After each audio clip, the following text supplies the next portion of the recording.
Je crois que je l'ai peut-être déjà abordé, mais j'aime beaucoup la femme de l'empereur, la seconde femme de l'empereur, la meuf qui va au front en mode bad bitch, qui en a rien à faire. C'est elle qui va mener les combats politiques et son mari est derrière à faire genre il comprend rien à ce qui se passe.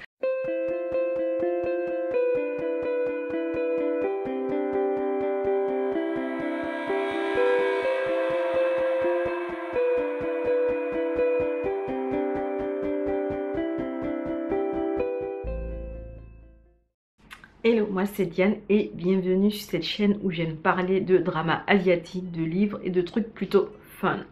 Alors dans cette vidéo, j'ai envie de vous parler d'un drama chinois que j'avais beaucoup apprécié dans ses débuts, mais sur la fin il m'avait un peu déçu, mais qui globalement restait un bon drama quand même.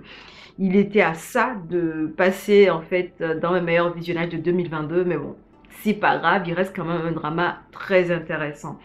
Alors, le drama dont je vais vous parler s'appelle Love Like the Galaxy. C'est un drama périodique chinois de 57 épisodes de 45 minutes.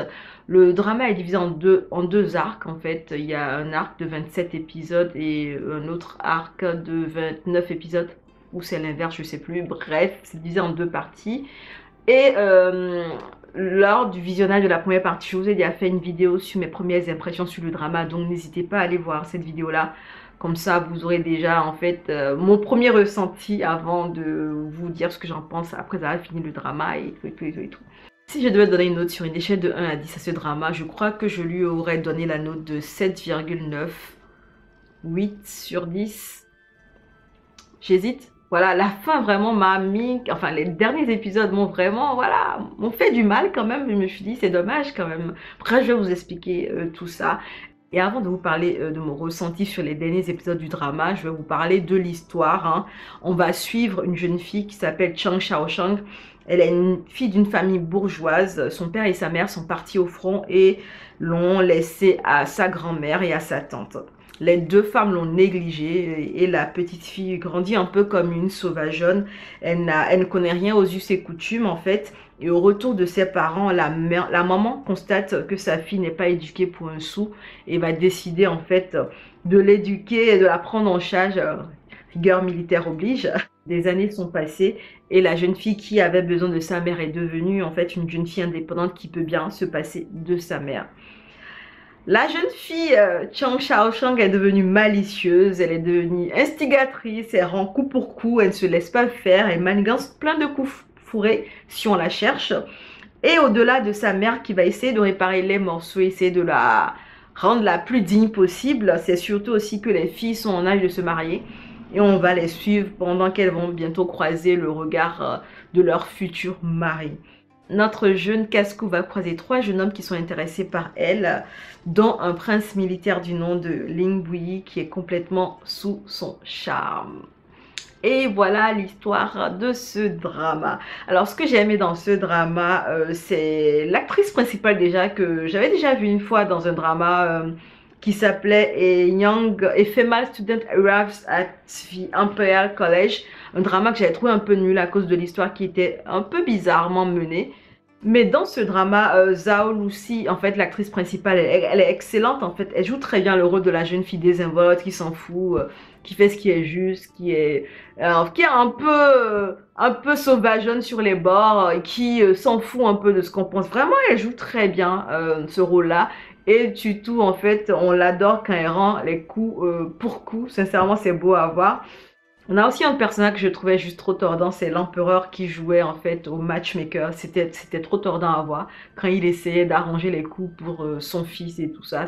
C'est vraiment drôle. Au lieu de s'occuper des affaires de l'État, en fait, il est là à instiguer des romances. Vraiment, c'est tordant à voir.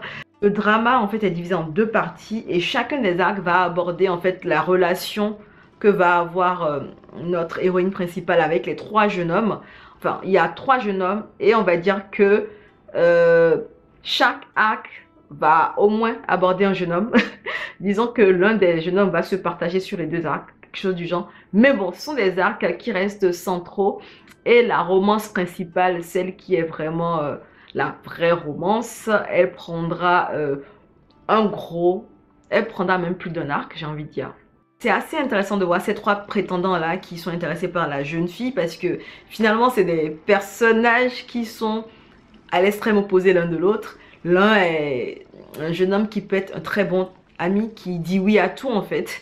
L'un est le meilleur parti de la ville et le dernier qui est le militaire slash prince là, c'est quelqu'un de, voilà, c'est quelqu'un de rec, un peu raide tout le temps, je sais pas, avec l'esprit un peu fermé, j'ai envie de temps en temps.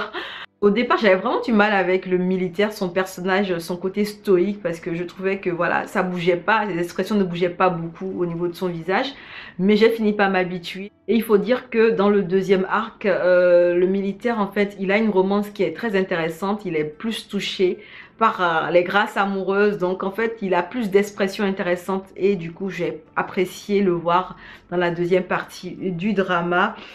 Il y a beaucoup de drama qui se passe entre les jeunes filles qui veulent, qui cherchent des maris, qui sont en âge de se marier. Elles se tabassent, elles se donnent des baffes. Honnêtement, si vous voulez regarder des dramas et tout ça, si vous voulez regarder des gens se battre, prenez votre popcorn et allumez quelques épisodes de ces dramas. Vous allez bien rigoler parce qu'il y a des femmes qui se foutent des claques. Non mais honnêtement, c'est hyper tendance à voir. Petit aparté. Si vous aimez la vidéo, n'hésitez pas à la liker et à vous abonner à la chaîne si ce n'est pas encore fait. Je crois que je l'ai peut-être déjà abordé, mais j'aime beaucoup la femme de l'empereur, la seconde femme de l'empereur, la meuf qui va au front en mode bad bitch, qui en a rien à faire. C'est elle qui va mener les combats politiques et son mari est derrière à faire genre il comprend rien à ce qui se passe. C'est tordant à voir. Il y a de très beaux plans dans ce drama, surtout sur la deuxième partie, qui est du coup la partie la plus, enfin la plus, comment dire, la plus politico, je sais pas quoi, politico-romancée. Bref, la deuxième partie va être un concentré de romance, puis de drame politique, puis de revanche et tout ça. Donc, elle est bien chargée cette deuxième partie-là, ce deuxième arc. Et il y a de très beaux plans d'action dans cette partie-là. Je me rappelle là d'un plan où... c'est un très beau plan, hein. Je sais pas si je peux le mettre d'ailleurs. C'est vraiment un très beau plan. Et... quand j'ai vu la revue d'Avenue S, elle a mentionné, je me suis dit, mais waouh, je pense que tout le monde doit être d'accord sur ce plan-là, parce que c'était vraiment un très beau plan. Je l'avais vu, je m'étais dit que c'était vraiment un très beau plan, donc voilà. J'ai aussi beaucoup apprécié le personnage de la maman de la fille, la militaire qui est partie en guerre et qui a laissé sa fille à sa belle-mère, qui l'a négligée. En fait, cette dame, son personnage est très intéressant parce que c'est du tough love, en fait. Elle aime sa fille, mais c'est juste qu'elle ne sait pas comment le montrer. Elle ne sait pas comment montrer son amour de manière saine et du coup ça finit toujours en clash avec sa fille, ça finit toujours en incompréhension et j'ai trouvé son personnage quand on nous montrait sa vision des choses, j'ai trouvé que c'était un personnage qui restait quand même compréhensible en fait. Dommage que elle n'arrivait pas à expliquer tout ce qu'elle ressentait, tout ce qu'elle pensait à sa fille. Bref, il y a tellement de non-dits en ces deux personnages-là qui fait que leur relation finalement ne s'améliore pas tant que ça. Et c'est un élément que j'ai d'ailleurs trouvé très dommage parce que j'aurais aimé que la relation entre la mère et la fille ait évolué d'une certaine manière. J'ai eu l'impression que c'est une relation qui est restée un peu pendante sur la fin. Bref. Le deuxième arc va concentrer des intrigues politiques, la vengeance et la romance. Et il se passe énormément de trucs. Il y a beaucoup de scènes déchirantes. Il y a beaucoup, comment dire, de belles prises. Donc, il y a beaucoup d'intentions spécifiques de réalisation sur certains plans. Et on le sait, on le voit, on le sent. J'ai trouvé ça super sympa. Mais, pour venir au point qui m'ont fait un peu mal, en fait, j'ai trouvé que ils ont bâclé des éléments au niveau de l'histoire qui, sur la fin, s'étiraient pour du n'importe quoi. Il y a eu la problématique du mariage, enfin, bref. Il y a eu des sauvetages de dernière seconde que j'ai trouvé en mode The fuck is going on, guys? C'est pas crédible du tout. Vous m'aviez rendu plein de trucs crédibles et vous me cassez ça avec ce genre de sauvetage, ça n'a pas de sens. Et aussi, le personnage de l'empereur, en fait, il a évolué d'une manière, j'ai pas compris. De base, en fait, pour moi, je le prenais pour le comique de service, puisque finalement, il jouait le matchmaker. Mais vers la fin, il devient tout à coup sérieux. Et je me suis dit, ce sérieux-là est un peu trop brutal. En fait, j'aurais aimé qu'il y ait eu des phases pour qu'on nous introduise ce monsieur sérieux-là. Mais sur les derniers épisodes, il était sérieux tout d'un coup. Je n'ai pas compris pourquoi. Il y a eu aussi la manière dont ils ont traité la relation entre la mère et la fille. J'ai trouvé qu'ils auraient pu décanter la situation entre les deux. Ils auraient pu nous donner un élément d'espoir de conciliation entre ces deux personnages-là. Et j'ai trouvé qu'ils l'ont pas fait, ils ont bâclé ça.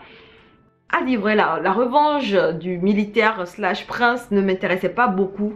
Je ne suis pas trop fan des intrigues politiques de base parce que j'ai l'impression que j'ai déjà tellement vu ça que ça me saoule.